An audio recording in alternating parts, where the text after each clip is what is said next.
uhereye kera iyo tusoma muri histoire muri mateka y'itorero dusanga mu kinyejana ca kane niho abantu batangiye guteranira hamwe kuko ibindi bihe bazaga baterana gusa mu nico gituma Pawulo azayandika akavuga ngo muntahize n'itorero ryo mu buko nkuko icyo gihe bitemerwaga ko bateranira mu yahanuriraga abisiraheli abibutsa imirimo n'ibitangaza Imana yakoze ntiyahera mu butayu ngo ahere mu gihugu ca Egiputa ngo ahere mu butayu abereke ibyo Imana yagiye ikora ariko aravuga ati duhere hafi gusa kuko umuririmbyi yavuze aravuga ngo nuja kwamamaza ibya Yesu ntugahere kure cyane ahubwo abazimiye bari hafi yawe ati bari hafi yawe ntugahere kure cyane. Banamaza kubwira Balaki inama aramubwira ati bariya ntibaza bapfa kuvuga gusa ahubwo tubashuke uteki ugira ibirori uteranye abasore bawe n'abakobwa bawe bagira ibirori nibamara kugira ibirori abisiraheli baragwa mu byaha nibamara kugwa mu byaha noneho Uwiteka abona ukuntu abahana wenyine ariko wewe ntako wobavuma. Niko abakristo benshi bari gukomera ugasanga abakristo bari mu kwigana bakigana abanyamahanga. Bibiliya hari umwanditsi wavuze ngo umuntu ndiyo kwanga kwinyoni muca ku mutwe ariko iyo kwanga kwimwarika.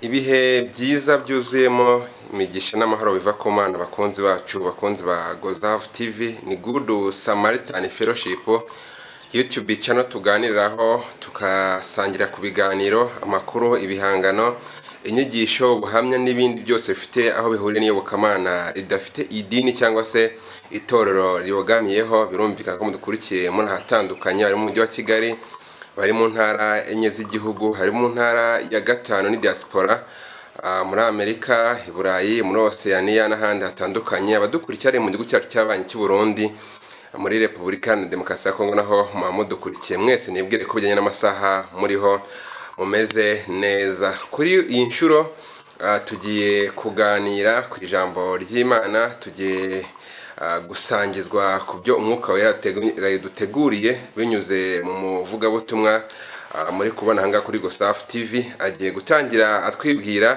hanyuma tumuhe ikaze na mwese mbahe ikaze.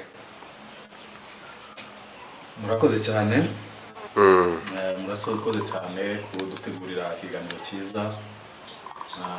Nitwa Serugaba Karaha Jacques ndi umupasiteri muri ADPR ni umushumba wa ADPR Paruwasi ya Kirabyo. Uyu munsi ndabashimira kuko mwatekereje ko tuganira ijambo ry'Imana. Murakoze namwe. Murakoze cyane Imana ibahe umugisha. Reka mbere yo gusoma ijambo ry'Imana twateguye tubanze dusenge. Mana data wa twese uri mu ijuru, Mana mu izina rya Yesu turagushimiye. Tugushimiye ku buntu twabwiriwe uyu munsi twabyuka kuri iyi tariki muri uyu munsi muri ku kwezi muri uyu mwaka. Turagushimiye Mana. Tugushimiye kandi ko tugiye kuganira ijambo ryawe tuyobore ari wowe uriyobora uganire n'abatwumva bose abari kure n'abari hafi abari mu Rwanda no hanze yarwo bose Mana udufashe tuyobore mu izina rya Yesu amen. Amen. Hanyuma Paruwasi ya Kirabyo iherereye mu Rembo. Iyi Paruwasi ya Kirabyo ni imwe mu maparuwase akorera mu karere ka Rusizi mu mure iwoyo iba mu murenge wa Muruvu mu kagari ka Gahinga mu Rwanda birumvikana mu ntara y'Iburengerazuba. Hanyuma aha tubasanze ni mu rugo wenda ni pasiteri ese mufite umuryango abana bangahe? Ni mu rugo hano mu dusanze dufite umuryango madamu nyine n'abana batanu abahungu batatu n'abakobwa babiri. Ni igihe cy'amagi cyangwa se cy'impagarara igihugu n'isi yose turimo mu Rwanda kubera icyorezo cya COVID-19 aho amateraniro adakunda cyangwa se guterana ku gare bitemewe. Nk'umushumba uragiye intama muri iyi minsi agakiza kaba gahagaze gati abantu bataje guterana ngo bibukiranye basengane bakomezanye babihagaze gute ubu ngubu? murakoze cyane. Muri iyi minsi nyine tutari guteranira mu rusengero, hari uburyo bubiri abantu baterana.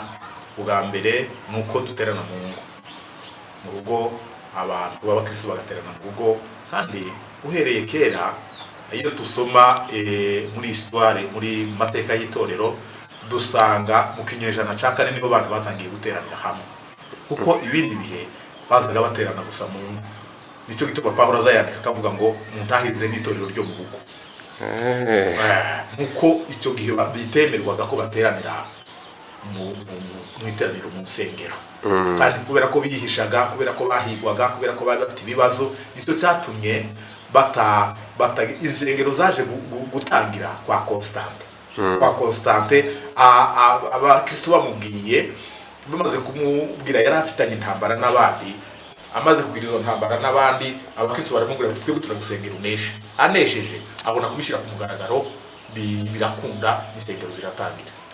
Naho ubundi insengero zahoraga ari zo mu ngo. Ubu nyine rero icya kabiri nuko tugira, kubera ko Imana yaduhaye ikoranabuhanga nk'iri, tukagira kuri social media, akaba rero duteranira abantu bakigishanya kuri za WhatsApp, bikagenda neza kandi bigakunda. Nyuma y'uko wenda abantu baravuye muri gahunda mu rugo bagafungura insengero, abakristo baragabanutse. Muri katolike padiri akatubwira ati abakristo rwose ni bakeya, wajya mu matorero cyangwa amadini atandukanye ugasanga baragabanutse. Namwe bari baragabanutse mu gihe mwafunguye? Bari bagabanutse ariko bidakabije, kubera ko nyine abantu bariko batekereza, kubera ko bari bagiye bafungura insengero zuzuje ibisabwa. Noneho tukabateraniriza hahandi zuzuje ibisabwa, bagatekereza wenda ko batabona umwanya wo kwicara, kubera ko twari ko tugira ibyiciro, tukagira bamwe bagaterana kuva saa 2 bakageza saa 4, tugacishamo amasaha 2, abandi bagatangira saa 6 bakageza saa 8. Nuko byazaga bigenda, kubera ko abantu benshi bari bataramenya nimba baterana guhera saa 2 kugeza saa 4 cyangwa guhera saa 6 kugeza saa 8. Icyo kigatuma abantu benshi bataza, ariko abantu bari babyishimiye, abantu bari batangiye kubiyoboka, byari byiza rwose. Ntabwo abantu bari barasubiye inyuma mu gakiza kubera wenda kudakeburana guhoraho? Oya, ntabwo abantu basubiye inyuma, barakomeye kandi bameze neza. Hanyuma mwe mubikomojeho muti Imana duhaye umugisha, cyangwa se byose jya kuba ibizi, hari uburyo bwo guterana ku ma WhatsApp group, ku buryo nk'ubu ngubu ku bitangazamakuru byabijyate n'ibyigenga. Ubu none tugiye kuganira ku ijambo ry'Imana mwaduteguriye, cyangwa se Mwuka Wera yabashyize mu ngo natwe abarikurikira rize kuduhaza. Munyemere mbahe umwanya. Murakoze cyane. Murakoze cyane. Uyu munsi twateguye ijambo ryanditse mu buhanuzi bwa Mika. Mu buhanuzi bwa Mika igice ca 6, umurongo duhereye ku murongo wa 3, ariko cyane turaganira ku murongo wa 5. Uwo murongo nyine niwe ntindaho, niwo nifuza ko tuganira, ariko uwashaka gusoma udukurikiye yatangirira no ku murongo wa 1. Ariko reka dusome tutangiriye ku murongo wa 3. Yewe bwoko bwanjye, nakugize nde, icyo nakuruhijeho ni igiki? Ukimpamye, nakuzamuye nkuvana mu gihugu cya Egiputa, ndakurokora ngukura mu nzu y'uburetwa, nohereza Mose na Aroni na Miriyamu imbere yawe. Yemwe mwa bwoko bwanje mwe, noneho nimwibuke icyo Balaki umwami w'i Mowabu yagambiriye, n'icyo Balamu mwene Beori yamusubije. Mwibuke uhereye Shitimu ukageza i Gilugari, kugira ngo mumenye ibyo gukiranuka by'Uwiteka yakoze. Amen. Ayo magambo niyo Imana yashize ku mutima wanje, bivuga ngo mwibuke uhereye Shitimu ukageza i Gilugari, kugira ngo mumenye ibikomeye Uwiteka yakoze, gukiranuka Uwiteka yakoze. Abisiraheli, Mika n'umuhanuzi wahanuriye rimwe na Yesaya, ni nyuma ya Mose bukeya na Hoseya. Yahanuriraga Abisiraheli abibutsa imirimo n'ibitangaza Imana yakoze. ntiyahera mu butayu ngo ahere mu gihugu cya Egiputa ngo ahere mu butayu abereke iby'Imana yagiye ikora, ariko aravuga ati duhere hafi gusa. Kuko umuririmbyi yavuze aravuga ngo nuja kwamamaza ibya Yesu ntugahere kure cyane, ahubwo abazimiye bari hafi yawe. Ati bari hafi yawe ntugahere kure cyane. Aravuga ngo ndagira ngo mbibutse uhereye ishitimu ukageza igirugari. Ishitimu habariye ibintu byiza cyane ibindi bikomeye. Bageze ishitimu ni mu kibaya cyane kuri Pisiga. Niho bahageze ijambo rya mbere, niho bacumbitse bahagira igihe. Icyo gihe bakihagize hakorewe ibintu bitatu. Ijambo rya mbere, batsinze umwami wa Sihoni na Ogi, bafata igihugu cye bakigira icyabo. Icya kabiri, Balaki amaze kumenya ko Sihoni na Ogi batsinzwe, yagize ubwoba, we abona atarwanya Abisiraheli, aravuga ati reka nje kuzana Balamu abavume. Imana ihindura umuvumo wa Balamu iwuhindura umugisha. Icya gatatu, niho Mose yaguye. Ariko dusubire kuri hano aha hambere havuga ukuntu batsinze Sihoni na Ogi. Bamaze gutsinda Sihoni na Ogi, igihugu babonye ari cyiza, bituma ndetse Abagadi n'Abarewubeni n'igice cy'umuryango wa Manasi bahifuza. Babwira Mose, baraza babwira Mose bati duhaha hantu twebwe dusigane, ntidukomezanye ngo tujye Kanani. Noneho Mose ati murashaka iki? Baramubwira bati twebwe intwari tuzaja kurwanirira bene wacu bahabwa igihugu, ariko twebwe n'imiryango yacu dusigara. Niko abakristo benshi bameze muri iyi minsi. Bamara kubona impano zikomeye, bamara kubona imigisha, bagasanga aho batagiye kuja mu ijuru, bo iby'isi bikabaremerera, akaba arizo babona cyane aho. Ariko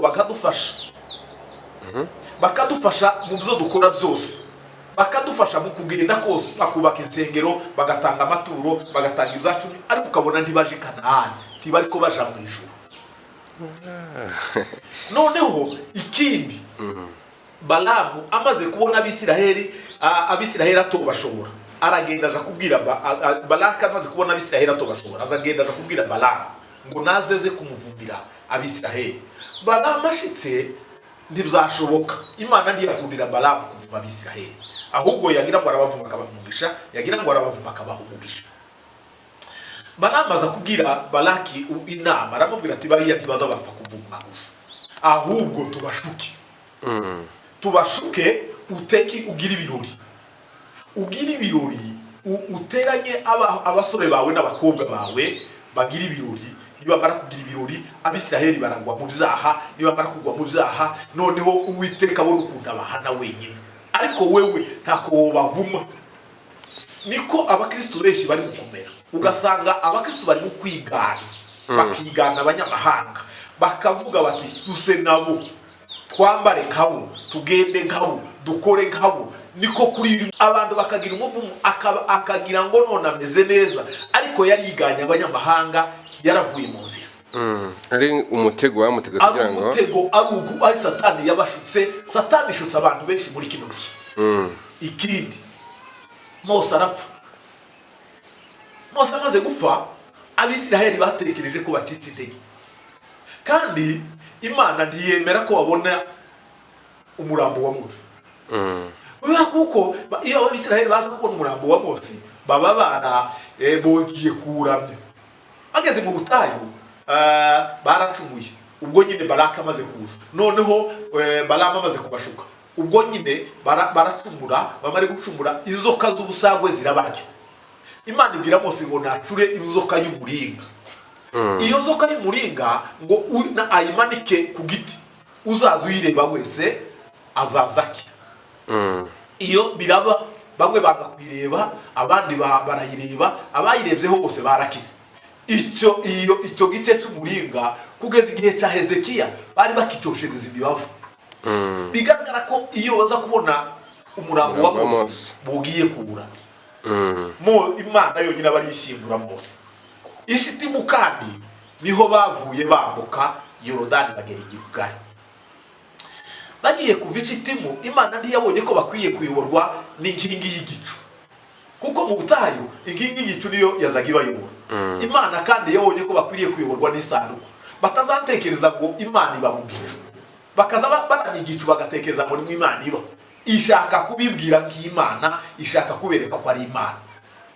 Noneho abatambyi baheka isanduku y'isezerano baje imbere y'Abisiraheli barabakurikira. Bamaze kubakurikira, bamaze gushika bashitse kuri Yorodani, ntibakoresheje ya nkoni Mose yakoresheje cyagiye, ahubwo ibirenge byabo nibyo bakoresheje. Kuko Bibiliya yatubwira ngo ibirenge byuzanye inkuru nziza ni byiza ku misozi, bikamamaza iby'amahoro, bikavuga ngo Uwiteka ari ku ngoma. Bageze kuri Yorodani, ibirenge byabo ngo bihagarare muri Yorodani. Uwo mwanya amazi ya Yorodani amwe aracikamo, amwe arazamuka kure yaho bashaka kwambukira, ayandi aramanuka yisuka mu nyanja ya Adulamu arashira. Abisiraheli barambuka. Aho hantu bahageze kuri Yorodani, bageze muri Yorodani, abatambyi barahagarara. Bahagarara muri Yorodani kugeza igihe Abisiraheli bose bambukiye. Bamaze kuhagarara bahakora ibintu bibiri aho ngaho. Ijambo rya mbere Imana ibwira Yosuwa, iramubwira ati none ufata amabuye 12 uyashinga aho abatambyi bahagaze. Bisobanurwa ngo Kristo azahagarara, niwe buye azahagarara muri Yorodani kugeza igihe umuntu wa nyuma azabatirizwa itorero rigenda. Nico byasobanuraga kuri aya mabuye 12, kuri aya mabuye 12 badashize muri Yorodani. Ikindi barasakana arabagira ati mufata aya mabuye, mufata ayandi mabuye 12 kandi afate aya ngaya yashinzwe muri Yorodani. Uwayashinze ni Yosuwa. Noneho hariya tugiye gushinga hakurya i Gilgali, afata abantu 12 none ku miryango 12 ya Isiraheli banayajana baja kuyashinga i Gilgali. Bisobanurwa ngo aho hantu hariho afite ibisobanuro bibiri. Icyambere byasobanuraga ko cyari ikimenyetso. Icyo kimenyetso cyari cyo kubabwira ngo abana babo nibazaba babaza bati aya mabuye asobanura iki. Yasobanuraga ko bakabasubiza bati Uwiteka yaciyemo Yorodani twambuka n'amaguru. Ikindi kandi kuri Yorodani kuri Gilgali hasobanuraga ko mu Kristo yageze ku musaraba yahuriye n'abagabo batatu. Uwa mbere aramubwira ngo ibyaha byawe urabibabari, umutwaro we wari umuvuye mu mugongo ubitura ugenda buhereheri, ntiyongera kandi kuwubona. Uwa kabiri amwambura ubushwambagara, amuhereza umwambaro wazagenda yambaye. Aramubwira ati uwa gatatu amushyira ikimenyetso mu ruhanga, amuha n'umuzingo w'igitabo wazagenda usoma. Aho ngaho igira ubugari ni munsi y'umusaraba. Umukristo wageze aho munsi y'umusaraba aba afite ikimenyetso, aba afite ikimenyetso kimuranga, aba afite ikimenyetso. Umuririmbyi yaravuze ngo munsi y'umusaraba ngo njyewe nzahatubiteka. Kandi aho munsi y'umusaraba niho tuba duhura. Aha munsi igira ubugari bahagiriye ibintu nabyo bigera nka bitatu cyangwa bine. Ijambo rya mbere bahageze bakeba abana batakubwira ko bava mu gihugu cya Egiputa kugeza bageze aho ngaho bari batarakeba abana. Ya myaka 40 bamaze kuva mu Egiputa kugeza aho batarakeba bavutse. Icyo ni kimwe. Icya kabiri manu irashira.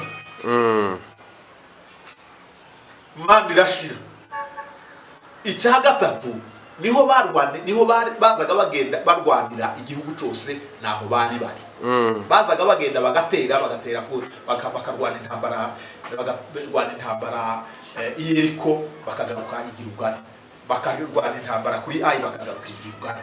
ahantu hose no kugabana igihugu naho bari bagiteye ariko ibirindiro bikuru birigira ugari niyo ka yabo yari ni hema naho ryari riri n'isanduku y'Uwiteka naho ryari riri nyine barayijanaga bakayizengurukana ariko naho ngaho bari bisobanurwa ngo munsi y'umusaraba niho umukristo akwiriye kuba niho tuza tuhahurira n'intambara ariko Kristo yaranesheje Kristo yaranesheje anesheje umusaraba kuko Paulo yanditse aravuga ngo ijambo ry'umusaraba kuba rimbuka n'ubupfu ariko twe kuri twebwe abakizwa n'imbaraga y'Imana abayuda ngo bakavuga bati ni ubupfu ariko abanyamahanga bakavuga bati ni ibisazi ariko kuri twebwe abakizwa niyo mbaraga y'Imana ni munsi y'umusaraba hahandi navuze ngo umukristo yaririmbye akavuga ngo zahatura iteka zahaba nubwo naburi byaje ariko ngo nza kubona nk'inyumva ni munsi y'umusaraba nigira ugari rero bari bageze umukristo rero kugira ngo tuze gusoza kugira ngo tuze gusoza nashakaga kukubwira wowe unyumva wowe ugurikiye uri hafi cyangwa se kuri mu Rwanda no hanze icyo nshaka kukubwira niki wibuke aho wavuye wibuke aho havuye kandi ntuhere kure nubwo wohere iriya kure ariko wibuke aho Imana yagukuye aho Imana yagukuye ukaza kugeza ubatijwe hari intambara nyinshi Imana yakurwaniriye Yesu yakurwaniriye izo ntambara zose uzugenda uzibuka nuzaza uja gusubira inyuma umuririmbyi yavuze ngo nubona ko byibagiwe uzagibutse nubona ko byibagiwe uzagibutse uzusenga Imana kugira ngo ikwibutse kandi kwibutse uhereye kuri hariya twavuze narivuze uhereye ishitimu ukageza igihe ugari mwumvishe ibyo twavuze aho Abisiraheli bagiye banyura aho ibyo bagiye bakora ibyo uwari umuvumo Imana ikawuhindura umugisha ahari intambara abatarahuye n'imitego ya yindi Balamu yarazanye ndibuka ko hari umunsi uwo munsi bagiye bariko Mose ariko babwira atari ibi mwakoze nibiki umugabo witwa Finehasi wo mu batambyi mwene Eliyazari mwene Aroni yabonye umuntu ugiye gukora icyaha yabonye umukobwa wo mu Mediyani agiye gusambana n'umugabo wo muri Isiraheli abakurikira mu nzu ajanye n'itungo amare gushika areri atera wa mugabo bihuruka kuri wa mugore arapfa Imana iravuga ngo Finehasi muhaye ubutambyi budakuka ubutambyi budakuka bw'iteka nico cyatumye iryo jambo nubwo Imana yari yarabagabiye ubutambyi Abalewi ariko n'ibya Finehasi naryo byongereyemo biza kuvuga ko wibuke aho Imana yagukuye wibuke aho ibyo Imana yakuneshereje wibuke imitego Satani yaguteze wibuke umaze kwambuka Yorodani umaze kubatizwa wibuke intambara zose Uwiteka yakurwaniriye wibuke ntiwibagirwe kandi Imana yari yarabwiye Abisiraheli irababwira ngo muramenye ntimukibagirwe Uwiteka Imana yanyu nimumara gushika mu gihugu Imana ikabahereza igihugu mugatera izabibu zikera mukanywa vino ivuye mu zabibu mwateye mukabona ibyiza mukabona amatungo mukabona ibyiza byinshi muramenye ntimukibagirwe Uwiteka Imana yanyu nico gituma umukristo adakwiriye kwibagirwa aho Imana yamukuye aho Imana yamukuye aho Kristo yamukuye muri bino bihe nyine zo kuguma mu rugo muri bino bihe dufite tudaterana abakristo benshi baribagiwe Bibiliya barazirambika kubera aho bagomba kubibutsa buri munsi ariko twavuze dutangira kuko izengero nyine hari igihe zitabayeho ariko icyo gihe niho hari ububyutse bukomeye niho hari ububyutse bukomeye umuntu yazaga abona igice cy'urupapuro cyanditseho ijambo ry'Imana kikamufasha agasa nkaho ari ibyo kurya byiwe bya buri munsi dufite Bibiliya ikwiriye kutwibutsa buri munsi mwibuke aho Uwiteka yabakuye naho ariko abajana turiko turaja muri Kanani yo mwijuru mukristo ageze ku musaraba aho hantu niho hamufashije ikintu cyamufashije muri urwo rugendo rwiwe nuko uwo muzingo w'igitabo yazaga agenda gusoma yari afite n'ikimenyetso cyamutandukanya n'abandi dufite ikimenyetso gikwiriye kudutandukanya n'abandi nico gituma dukwiriye kwivanga tugwiriye kuba dusa ukwacu ibyo n'iby'Imana yari impaye kugira ngo tuganire nawe Yesu abahugisha kandi Uwiteka abafashe amen. Kandi ibyo mudusabiye namwe bagirirweho. Hanyuma hari ibibazo nka bitatu wenda umuntu yakibaza. Duhereye mbere na mbere ku kijyanye n'ibishuko nk'uko twabonye abisiraheli baje gutinywa kubera gukomera kwabo, hanyuma satani agakoresha abantu bayo bakabona ko uburyo bushoboka kubagusha ari ukubategurira ibirori kugira ngo bisanishe n'abanyamahanga. Muri iyi minsi turi mu minsi usanga mugani isira ya mudugudu, imico yo hanze tuyifite, imico y'abanyamahanga tuvuga ntabwo ari imahanga byo by'imipaka, ahubwo n'abantu batari mu Mana. Ariko nano kubera iterambere, kubera gushaka ubuzima niyo aho isi igeze, rimwe no gasanga abantu basabwa nko kubijyamo, cyangwa se isi kubahatira kujya mu ibyo bintu by'abanyamahanga kugira ngo bare kubabaho.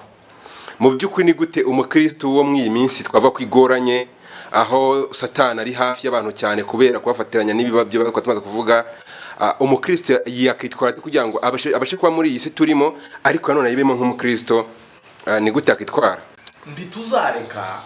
ntituzareka kubana n'isi, turi kumwe nayo, tuzahorana nayo kugeza itorero rizamutse, kandi n'ibyo zose turaduhura nabyo. Bibiliya hari umwanditsi wavuze ngo umuntu ndiyo kwanga kw'inyoni muca ku mutwe, ariko iyo kwanga kw'imwarika. Nico gituma umuntu wese akwiriye kugira uko yifata.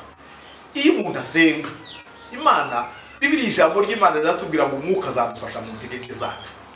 Iyo usenga Imana izi gufasha, izi guhumuka, umwuka akagufasha muri za ntegeke bya bindi byaje kuza, akareba uburyo abiguhuza, akareba uburyo atari byo ubonamo source y'ubuzima bwose. Ntabwo imibereho yose iva muri biriya biteye nabi. Ibyo twitwa twebwe biteye nabi, ibyo abandi bita biteye neza. Ariko ntabwo ubuzima bwose buva muri biriya twebwe tutemeye. Hariho n'ibindi. Hari abantu baza batekereza ngo ndakoresha iki ngiki ngo ubuzima bwaje burahagarara. Ntabwo bwahagarara nuko kwizera kwawe ariko kuba kwakubwiye. No kwizera no kuba mu Mana kugira ngo ikwereke inzira aho kwizera no kuba mu Mana, Imana izikwereka aho inzira yo gucamo.